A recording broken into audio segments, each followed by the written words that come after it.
অনুপ্রবেশের চেষ্টা বাংলাদেশের সরকারি উচ্চপদস্থ কর্তা স্বরূপনগরের হাকিমপুর সীমান্ত দিয়ে অনুপ্রবেশের সময় আটক। আমাদের সঙ্গে রয়েছেন আমাদের প্রতিনিধি এই মুহূর্তে সায়ন্ত রয়েছেন। সায়ন্ত, বিস্তারিত জানাও।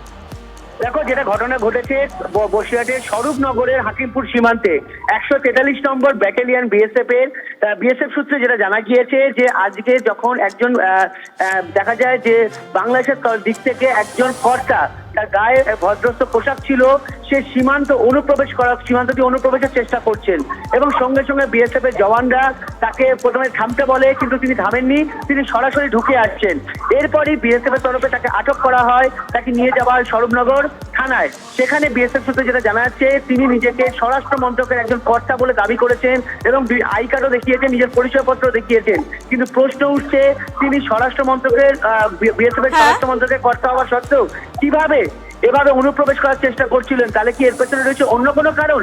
সেটাই মূলত এখন বিএসএফ এর কর্তারা খতিয়ে দেখছেন। তবে হাকিমপুর সীমান্ত কিন্তু খতিয়ে দেখা হচ্ছে এবং এই পুরো বিষয় কিন্তু এখনো পর্যন্ত পুরোটাই খতিয়ে দেখছেন। ধন্যবাদ তোমাকে।